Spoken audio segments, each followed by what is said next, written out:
여러분, 안녕하세요. 오늘은 인권이 침해된 사례를 찾아보겠습니다. 교과서에 제시된 그림을 보고 사례를 살펴보겠습니다. 여러분, 장난의 관점에서 보면 안 됩니다. 아무리 친한 사이라고 하더라도 친구는 하나의 인격을 가진 사람이라는 관점에서 학교에서 흔히 일어날 수 있는 사례를 잘 보기 바랍니다. 첫 번째 그림입니다. 신체 능력 발달 검사를 하고 있는 그림인데요. 여학생이 기분이 매우 나쁩니다. 왜 그럴까요?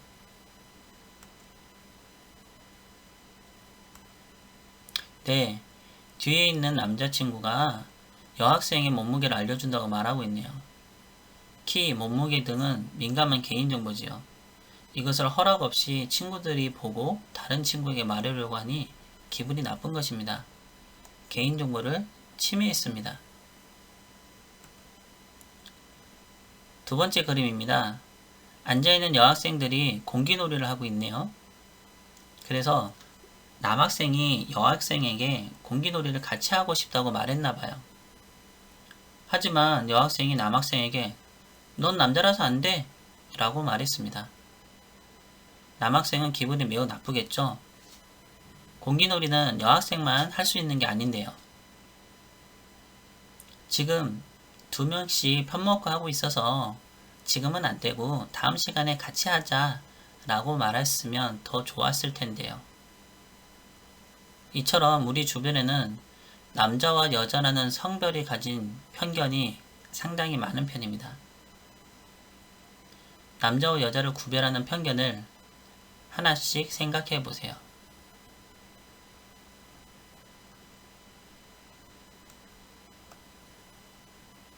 대표적인 것이 여자가 집안일을 해야 한다. 힘쓰는 일은 남자가 해야 한다. 같은 일을 하는데 여자 월급이 남자 월급보다 적은 것처럼 직업에서 남녀를 차별하는 것도 있습니다. 차별하는 것은 인권 침해지요. 세 번째 그림을 보겠습니다. 친구의 허락도 없이 수첩을 보려고 합니다. 친구 것이니까 괜찮을까요? 안 되겠지요.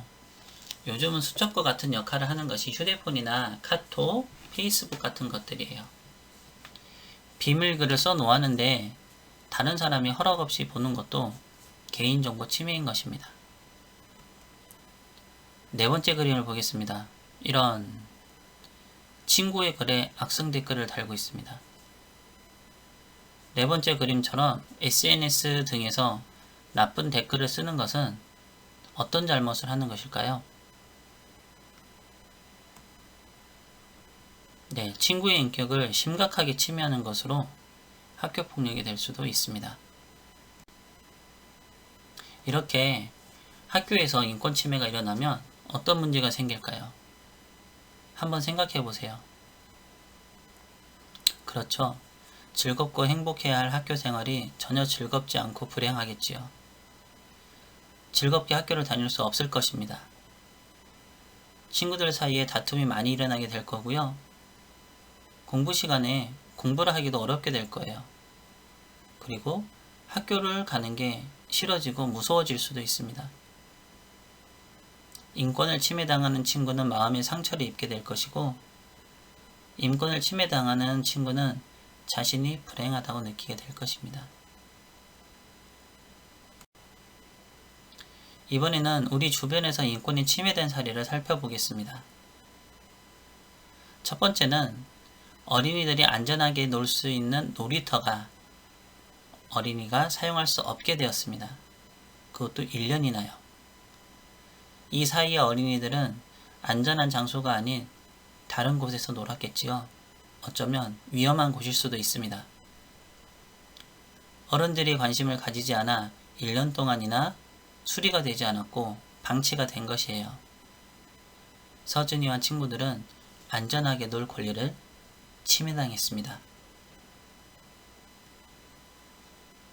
두 번째 사례는 다문화 가정의 은서입니다.